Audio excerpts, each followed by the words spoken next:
Jude here, Jude Warren, and I am introducing a new interview with everybody around the world called 21st Century Mama. And I'm delighted to say I have my first guest on this morning, Leila Green.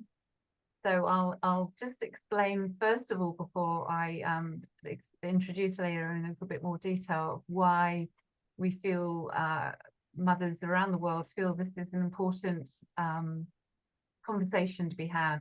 The 21st Century Mama is a name I came up with recently, and it's an understanding that we can become parents in different ways to our children. It doesn't actually necessarily have to be for children. It can be for other people's children. It could be for animals, but it's who we nurture and who we care for and how we do that. And there is a well-known book called The Conscious Parent. And I was listening again to the podcast talking about that recently with Oprah Winfrey. And the essence is that the state of being true to yourself first and foremost as your true self.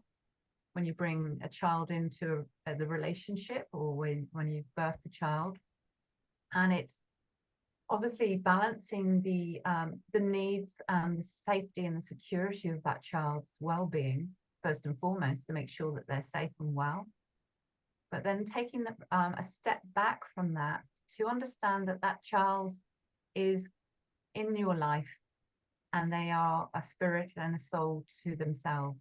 They are here, and they often show us the way we need to be. They obviously are reflectors and our life lessons. And so my brief backstory is I am originally from the UK. I moved to Australia in 2006, and I gave birth to my beautiful boy Leo in 2008 over in Manly in Sydney. He was about 6 weeks prem. He's been a beautiful life lesson for me. He and I moved over to the UK together in 2022 to spend a bit of time in the UK. And we've explored and had many adventures together. And at the end of last year, 2023, we made a big decision, but the right one for us, that he was returning to Australia to spend some time with his dad. He's now 15. And as a young man, he needs to learn his next stage and his next steps. So I am also returning to Australia shortly, and I'm looking forward to reconnecting with him and learning to be a mother in a new way with my growing child. And I understand all the different stages when they're young, premature babies and they're so tiny, and every essence that you think you've just got a handle of the child or the baby, and then they shift and they change and they grow up, and you've got to learn a little bit more.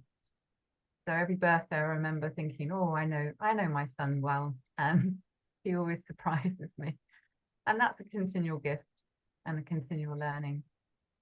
So I'd like to bring Leila into the conversation now. It's very much a two-way conversation. Although I have begun this 21st Century Mama today, I'm quite happy to spread this podcast, this recording, these conversations, whatever you want to call them, around in the community.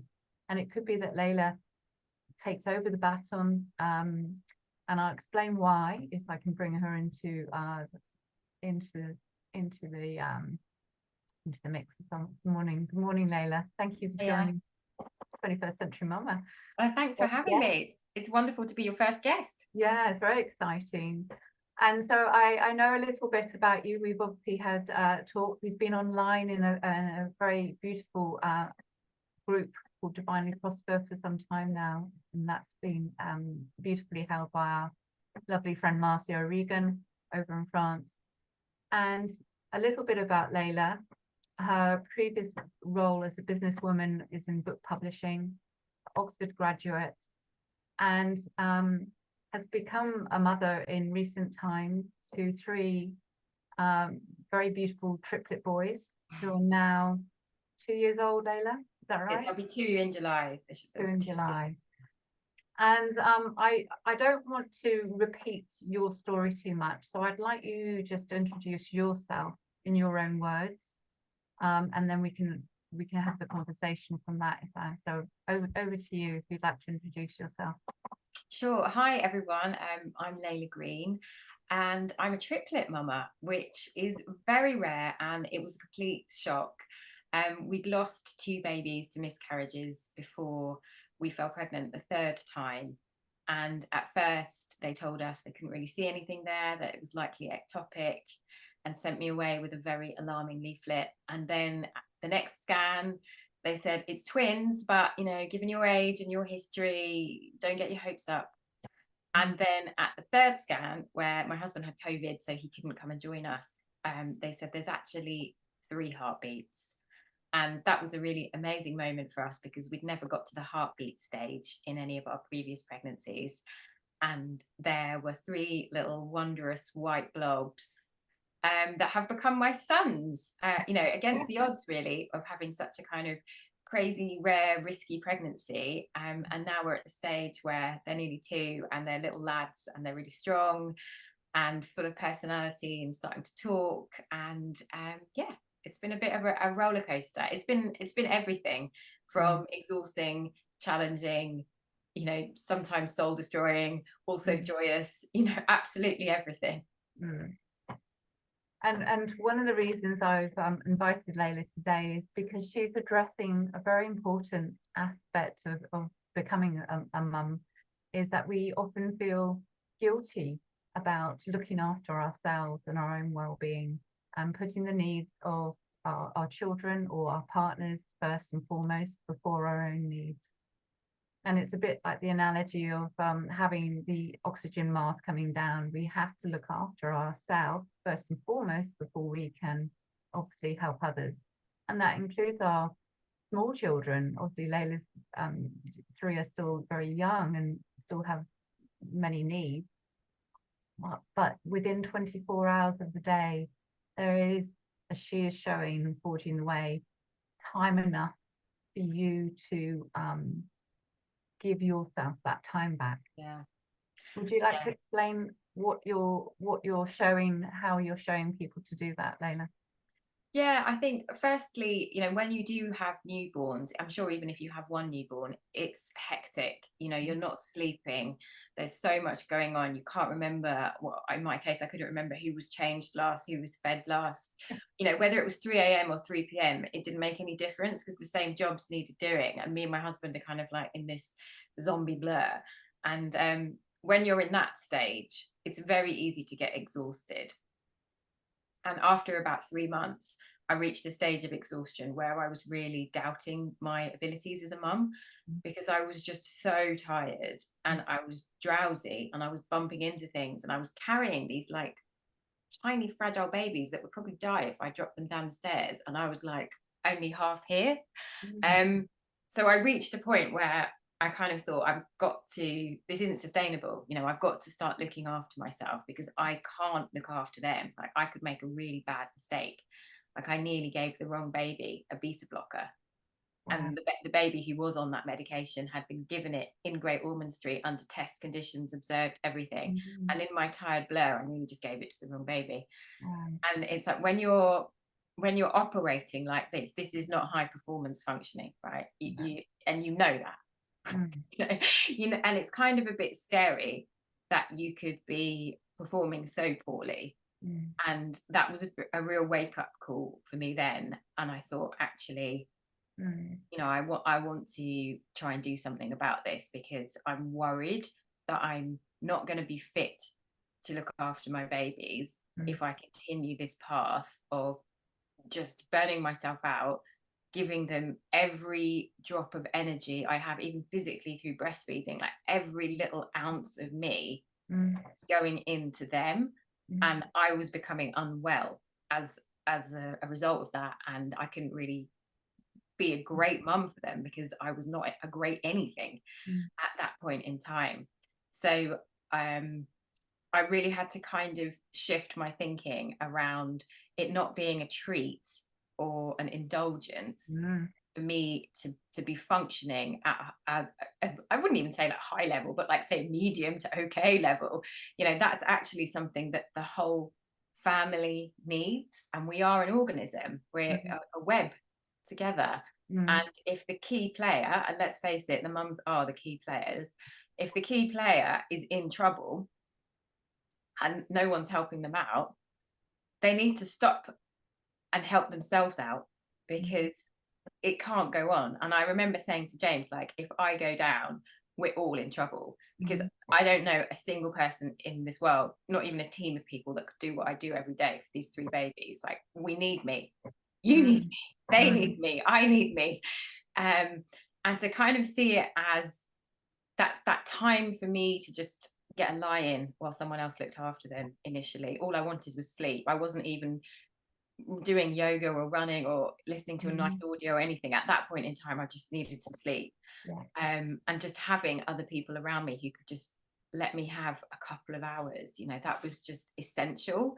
I remember you said one point one of your friends popped round and she just said that she'd got this and she was just go off and have a rest. I'll look after. Oh yeah, that was amazing. And she was actually a healer who helped me through my miscarriage journeys. Yeah. And it's really hard looking after triplets. Like, most people can't do it. So for someone who's never done it before, offers to look after your kids, you kind of know they're going to be in trouble pretty quickly. Instead, I put up a bit of did you fight. have any other multiple mothers advice groups yourself to go to at that time? I did, and I was quite active on them. There was a really good Facebook group for mums of triplets and quads. And I met up with a couple of triplet mums locally, but their kids were much, much older than mine. But it was useful to have someone to just who understands this madness that you're in. But yes, when that friend came round, she said to me, no one is going to offer you time on a plate. You have to take it. And that's something that I say to other mums, because no one's going to be like, oh, Leila, you look really tired.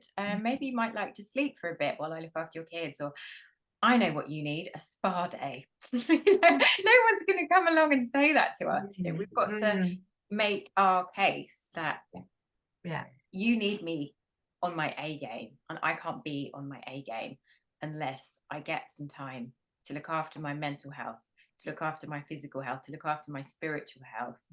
And I'm worried about where we're heading if I don't get to do any of those things. Now, I know there's many ways that families are created, obviously, and we're assuming some of the time that there is a partner in a family dynamics of multiple, you know, children. And obviously, in your case, you've got James.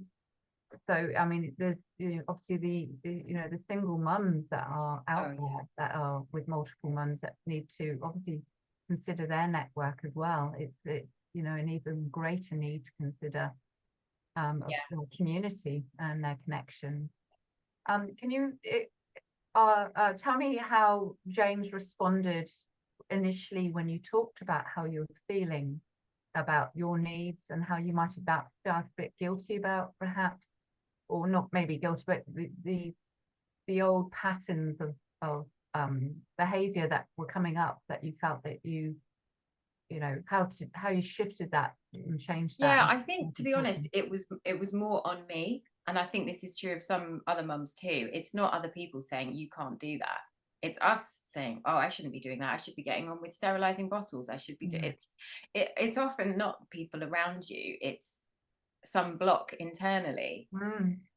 So actually, you know, James was very supportive of both of us having time to exercise, for instance. So we met at a running club, and prior to kids, we spent a lot of time exercising.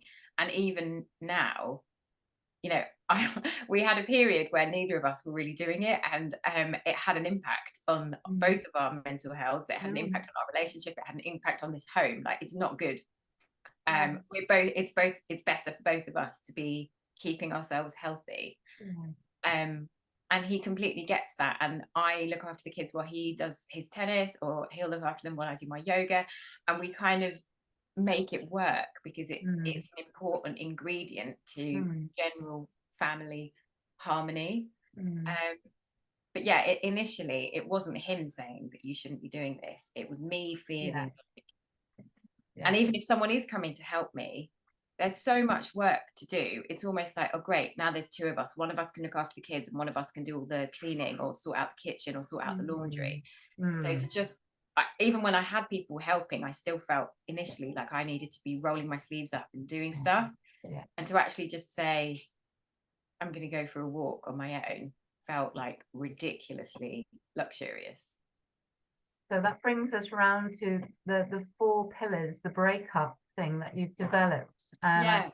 I find that really, it's something I joined Leila on her first Fuck Mum Guilt online event, which was amazing. Obviously, as an older mum, I was there with more memories than actual, immediate understanding of the here and now, because it's a little bit hazy after 15 years.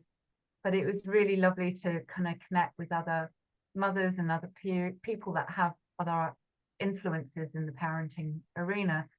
And at the end of the session, Leila discussed the 4 pillars, or the breakup, I think it is, Leila. Is that right? Yeah, Would you like exactly. to There's explain 4 that? steps of breaking up with mum guilt. And Mm. some of these have come from Buddhism, mindfulness, things that I've done in the past, before I had kids, when I had time for those sorts of things. And some of these have come from my life as an entrepreneur.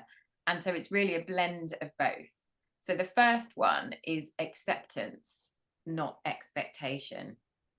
And acceptance is a big part of Buddhism, and really understanding where your starting point is. And for me, my starting point is so unusual that Mm. I kept kind of benching it against something I couldn't have. Like, for instance, I really wanted to be able to hold my babies after I gave birth to them. And, all my life, when I've been thinking about being a mum, I Mm. imagined when you had a baby, you could hold them Mm. and you could breastfeed them. Mm. And all of those things I couldn't do. And I knew, even when I was pregnant, that wasn't going to happen, that they were going to be whipped out of me and whisked off in oxygen tanks to a different part of the hospital, and I wasn't going to see them. Mm. And that was really, really traumatic. And again, that whole early period, comparing, thinking about how I thought it was going to be, and then it's actually very medicalized, because I never imagined I would have such premature babies, which is something that you mentioned earlier, Mm. where you can't necessarily get them out and hold them because they might be plugged into various machines. And it's just very different. The whole Yeah. thing was very different to how I I mean, imagined it would be. I do have that memory of Leo. He was 6 weeks prem and he was rushed off, but obviously just 1 compared to 3. Yeah. And I couldn't hold him initially, so that it was, very tentative. But you also had 1 in a different place as well, I think, didn't you? In I different did. They were environment. separated across different Yeah, hospitals, so that was yeah. it was just horrendous. But the whole way through, and even now, with the acceptance, not expectations. Other people can go on round the world trips with their kids and make it look really easy. It's like, well, we can't do that. We've got 3. So it's always kind of like coming back to accepting, instead of thinking like, oh, I wish we could. So Mm. this is our thing. This is what we've got. This is our path. This is where we're at. Um, And and I also that gratitude of what you do have, that you've got the woods nearby. I know you love yeah. being out in nature, and you've got your home, and that sense of being at home and safe, and then the woods to explore. Yeah, exactly. So our adventures might not be exotic, but Mm. we still have a great time. So it's really about kind of accepting where you're at, and that you're here for a reason, and that wishing you were at a different starting point, maybe living in a different home, or with a different financial Mm. backing, or in a different relationship. Like, none of that really actually makes you feel any better. Mm. It's kind of about accepting that you're exactly where you're supposed to be. Mm. Mm. And what's the next The one? next one is priorities, not perfection. And perfectionism is something that has plagued me throughout my life, and actually I think was quite useful in an academic setting. I was really hardworking, I got good grades, and useful in my early career, because you get promoted, and people know that they can rely on you to deliver excellent work. But actually, that's one of the biggest lessons of having kids, is I have to just let that go. Like, it's physically impossible for one mum to do everything that needs to be done for 3 babies in 24 hours. I was doing 24 feeds in 24 hours. Wow. And Wow. think how much laundry they would create. It's just impossible. So I just had to be okay with the fact that my standards were slipping. I don't like cutting corners. I'm not really that kind of person, but I had to just completely cut things out, like anything that was non-essential, even sometimes showering, Mm. cleaning my teeth, like basic personal hygiene. just went out the window, because we were in survival mode, like proper survival mode, where only things that are like mission critical can get done, like feeding. Are they fed? Do they have something clean to sleep in and wear? Like, yes, then everything else can go for another time. You know, we had to be really brutal. And that kind of leads me on to the next one, which is about compassion, not comparison. Because, you know, when your house is a complete mess, and even now with toddlers, and I have a cleaner, my house is constantly trashed. Like 3 toddlers can trash a house that's clean in 5 minutes. And then you'll go on Instagram and you'll see people that like look like an Elle decoration magazine is their home. And you think, how are you living like this with children? You know? When I look around my kitchen and there's like food splattered up the wall, it's just unrealistic for me. And the dogs are licking the cake mix bowl. Yeah, my dogs are always eating the kids' food. So, you know, that kind of looking at other people and thinking, oh, that looks so beautiful, I wish like I could be like that. Or how come I can't, or how come my kids can't get that same experience that their kids are enjoying, or how come my home can't be like their home, or how come I can't do whatever, or how come I don't look like that, how come I don't look like that when I've just had 3 babies, you know. So I think especially with social media, mums can get caught in this really dark spiral of comparison, which is a bit subtle. So it starts off and it doesn't seem like it's a bad thing. It seems like it's quite upbeat to be like looking at all of these lovely aspirational images that are quite fun and innocent. But it often afterwards leaves you feeling a bit inadequate. I've found that self-compassion is really key. And I also think we all have to really honor ourselves as the unique beings that we are, and the unique setups that we exist in. You know, your family dynamics are so different from mine. You know, my son's back in Australia with his dad. His dad and I aren't together, but we have a working relationship as co-parents.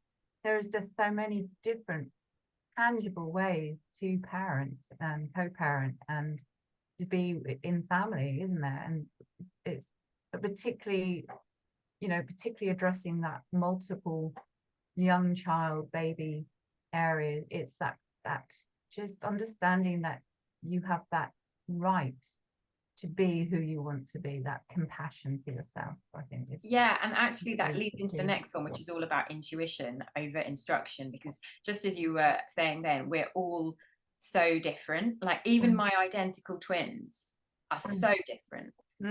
They're different souls. So, you know, when someone like a mother-in-law might say, oh, you need to give them a teddy bear only at bedtime because that helps them sleep, it might work for one of them, but it won't work for the other. You know, it really makes, because I've got a control, basically I've got a genetic control for everything.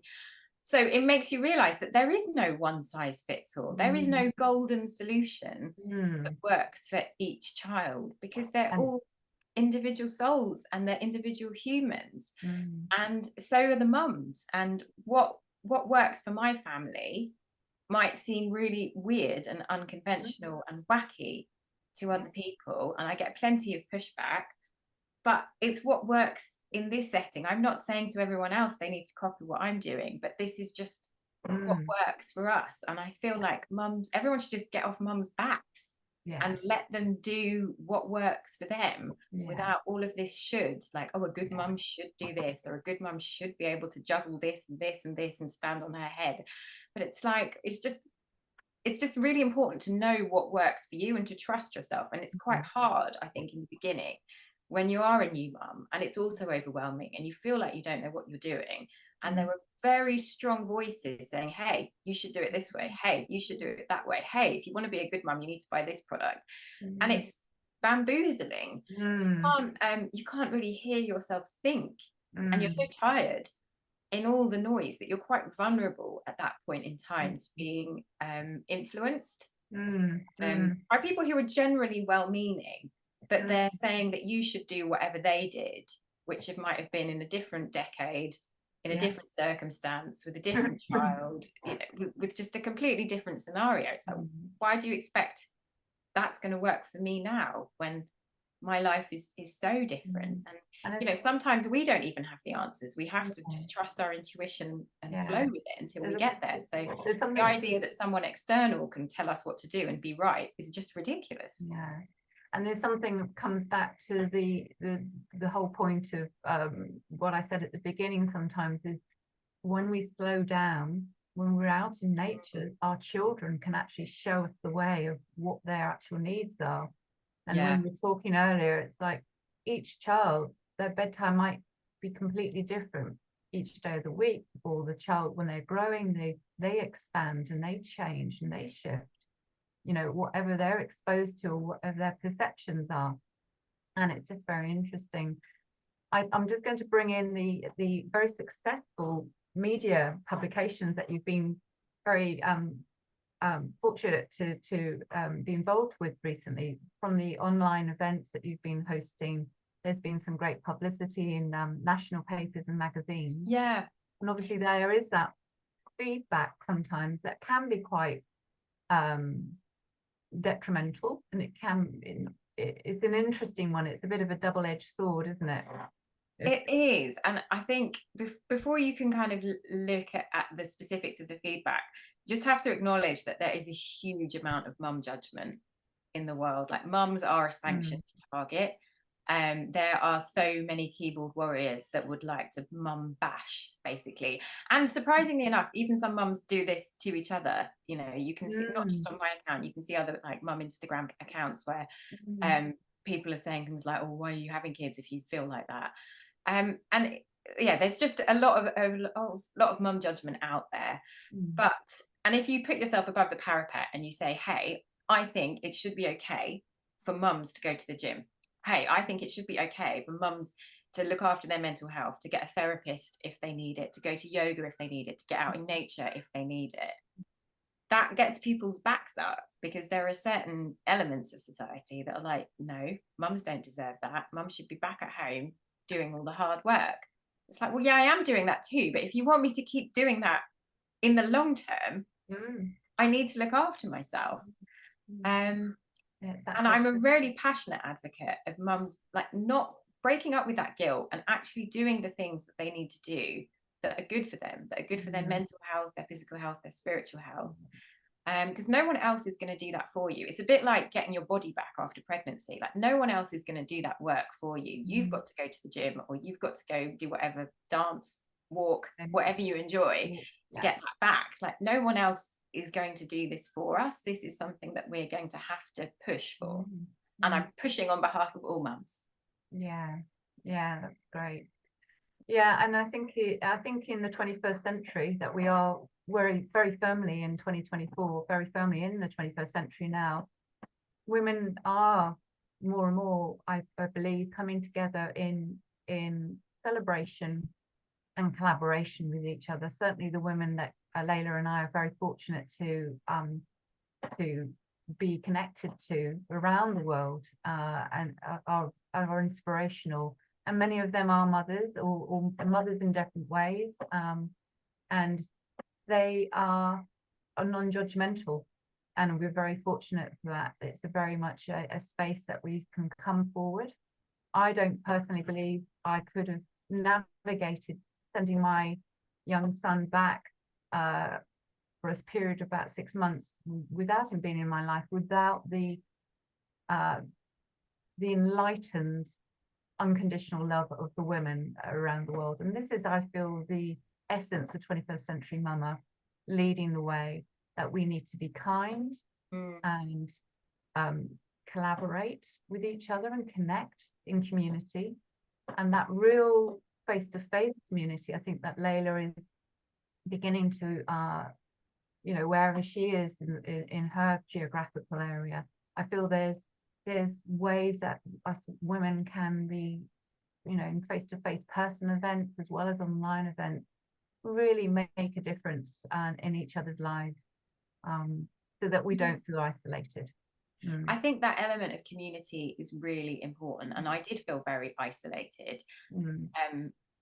Having triplets, just logistically we did get out the house every day, but I couldn't get on public transport and I can't drive.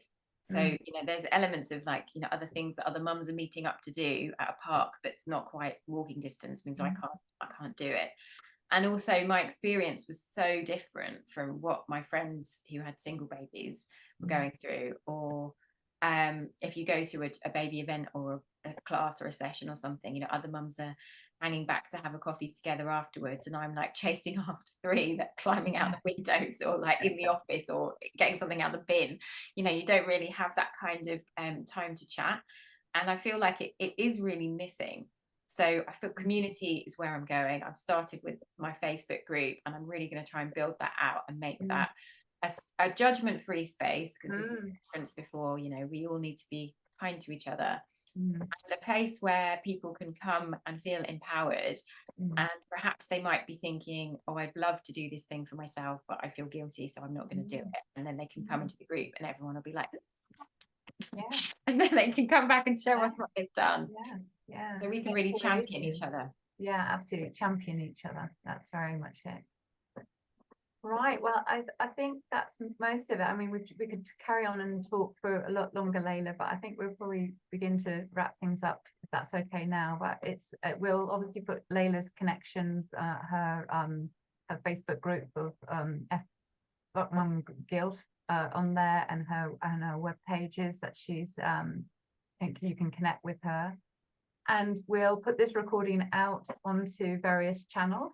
So please enjoy this conversation. And if you'd like to come forward to be part of the 21st Century Mama, be very happy, either myself or Leila, to take these conversations forward. Let's just see where it goes. I'm very conscious that I'm flying to Brisbane next week, so it could be that I start having very interesting conversations with people down there on my return to Australia, and those cultural differences and how we perceive the world in these times of change.